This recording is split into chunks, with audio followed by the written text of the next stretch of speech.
Welcome back to our channel.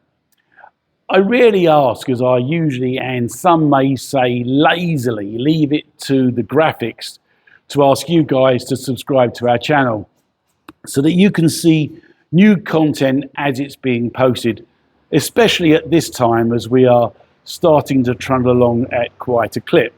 So if you're interested in this project and want to see it through to its conclusion, please hit the subscribe button and the reminder bell below so that you'll never be left out when we post more content on the channel. Don't forget, you can leave comments below and I will answer any nice questions you may have, the horrible ones I delete. So I have finally caught up with the project as it stands, and I do mean that literally. The upcoming footage will show you the concrete being poured to make the tie beams. As I explained at the end of the last episode, we place prefabricated rebar vertically and horizontally next to weight-bearing columns and beams above the first, second and third floors. We then construct form boards from wood, meaning that we pour concrete into a vertical or horizontal cavity containing the prefabricated rebar. The form boards stop the concrete from spilling out of the sides of the columns or beams.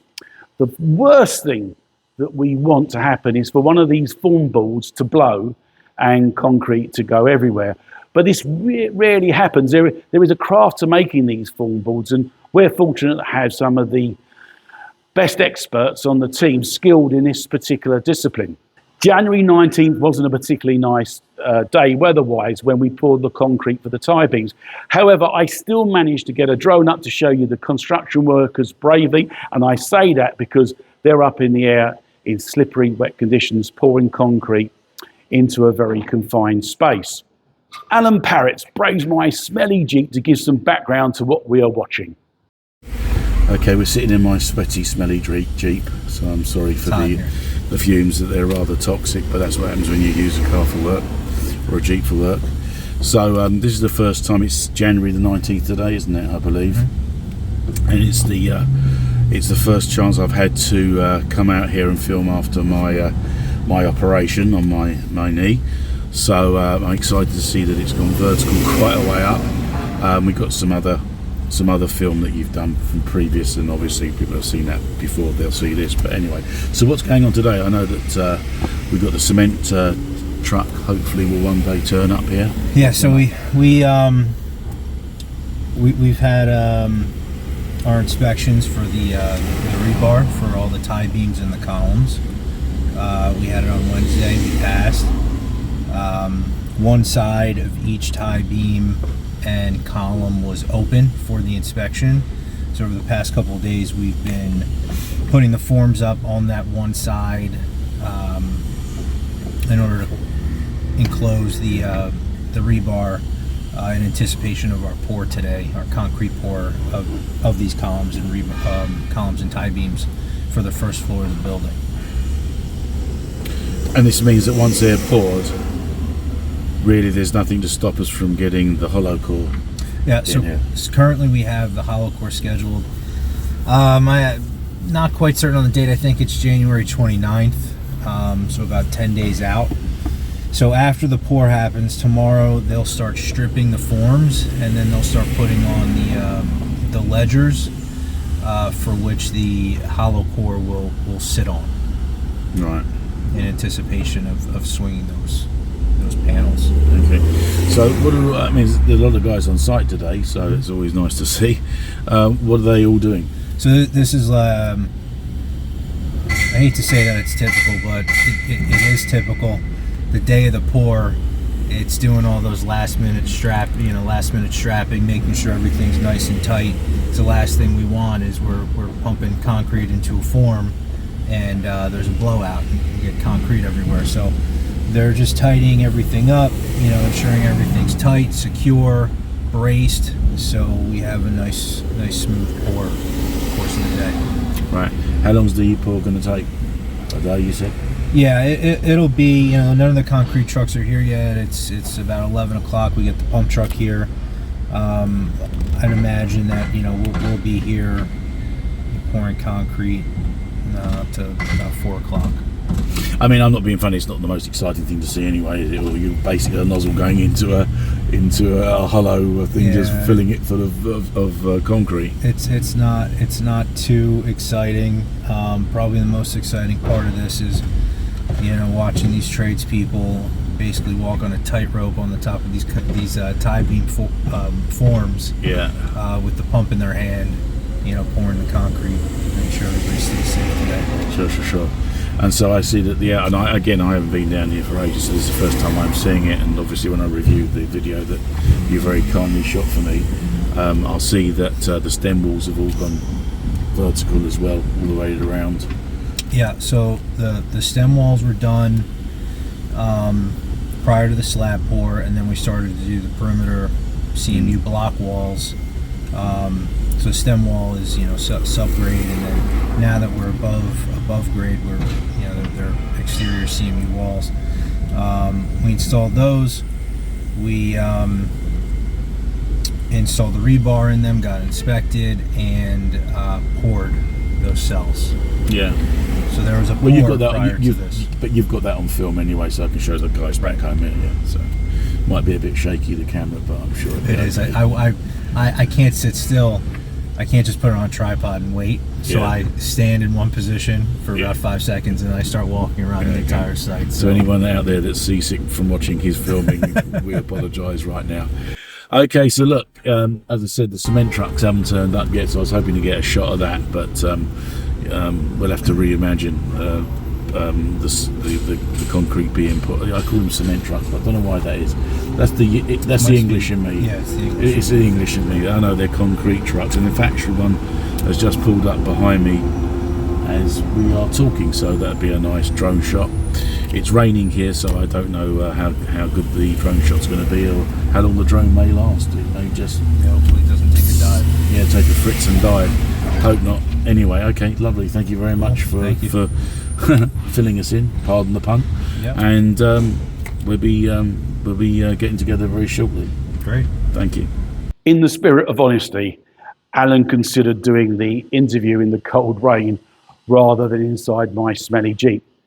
And it got me thinking about running a competition to see how long any of you could last in my Jeep on a continuum. I have not figured out the prize, but it will be considerable and proportional to the challenge, rather like the Japanese game show Squid Games. So the concrete tie beams have been poured, and they will be ready to take off the form boards in a few days. Then they will be ready to receive the hollow core slabs. On January the 26th, we placed across the whole structure the hollow core slabs. Essentially, this is the second floor. Christine Javoracek, Tester Construction's project manager, answers questions about the process from our very own Danielle Stern, one of Centennial Investments project managers. Hello, I'm here with Christine today. So it's an exciting day for the Centennial Square project. Can you tell us a little bit what's going on? So behind us, they are craning the hollow core into place. So this will complete the next lift before we start working on the second floor.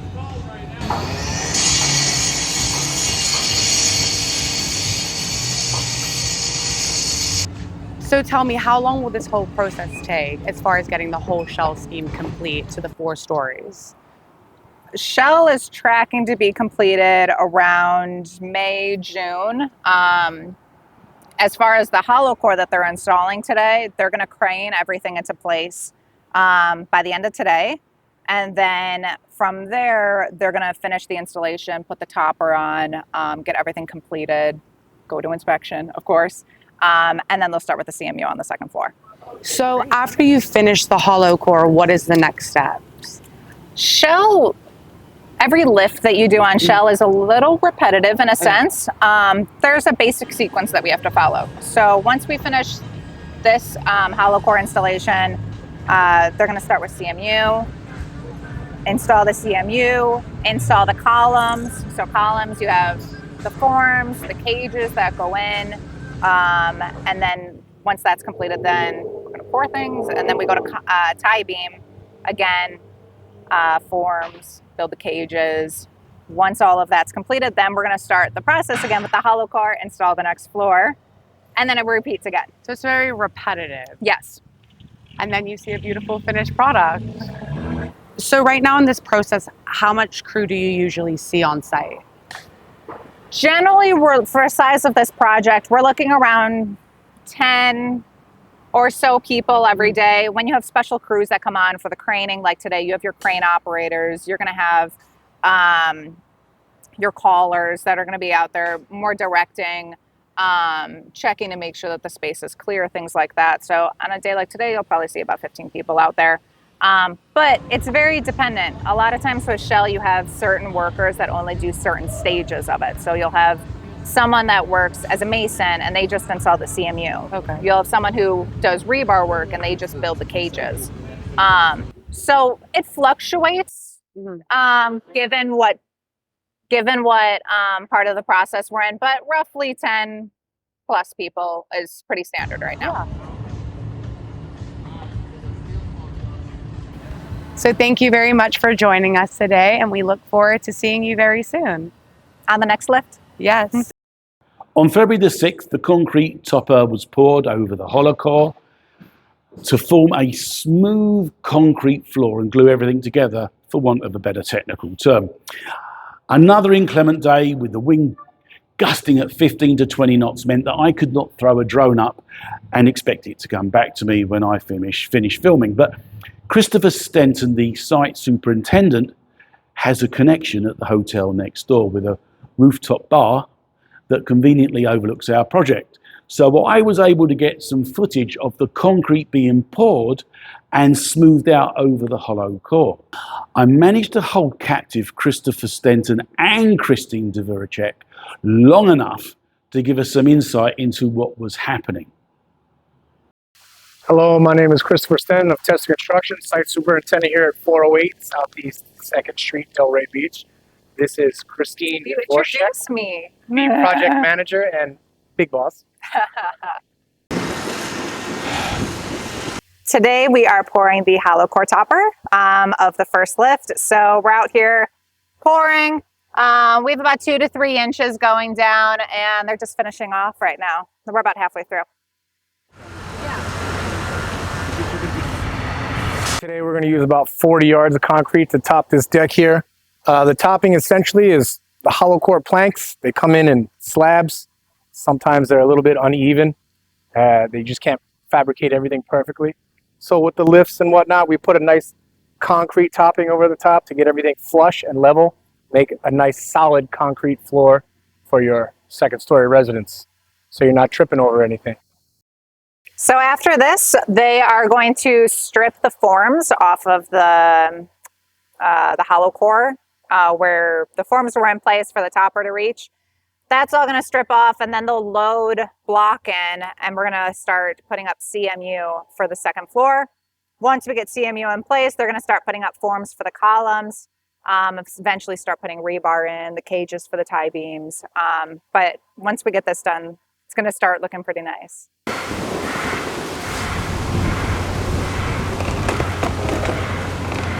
All the shell could be finished maybe May. May is what we're tracking. About May. So we got to assume essentially what we saw in the entire first lift is going to be replicated 2 more times. So layman's terms, what you saw the block, concrete, tie beams go up, you're going to do the exact same thing. We're going to solidify the floor, the foundation, well, the first floor. Then we're going to replicate exactly what we did on the first floor and the second floor. And then we just keep going until Tony tells us to stop. Sky's the limit.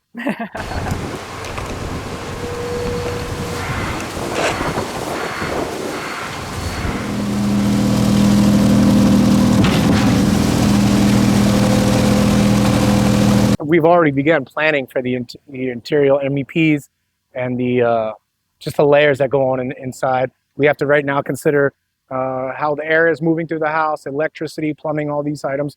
So while you may not see them being done in the house right now, they are being calculated and recalculated and landed. But when they will actually come out and start doing these things, shortly after we finish the concrete for the slab, we'll bring core drillers out here and make holes where things got to go from one deck to the next, and laying into the walls, roof deck drains. It's pretty intricate. So like I said, it looks like you don't see it on the day-to-day basis, but there's a lot of meticulous planning in the background that has to go involved running all these MEPs through your house.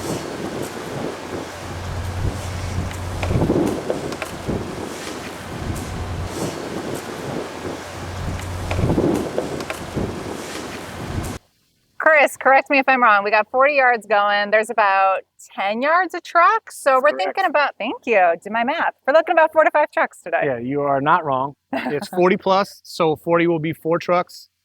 If we need extra, it's on hold. Yep. So they let us know if we come up a little bit short or a little bit long. In an earlier episode, I said I find something peculiarly lovely and captivating about the smell profile of concrete, although I called it cement for a long time. And even now, I don't know the correct term. Is it concrete or cement? But that's a debate for another time. The gimbal that I had for a previous camera no longer fits my new state-of-the-art but larger cell phone with the great 4K camera. So I had to revert back to my camcorder to give you some footage of how the building is taking shape and give you some perspective of the ever-rising townhomes. I hope you share, even with the seasickness motion of the camera, how terribly intoxicating I find the construction of this ever-rising building. Okay, I know it's no skyscraper, but the whole thing totally excites me. I will leave you with a little walk around that I did on February the 6th, the same day as the concrete topper pours, to show you the progress being made in quick order. As I said at the top of this episode, please don't forget to hit the subscribe button and the reminder bell so that you can be reminded every time we post new content. I look forward to seeing you back on this channel shortly.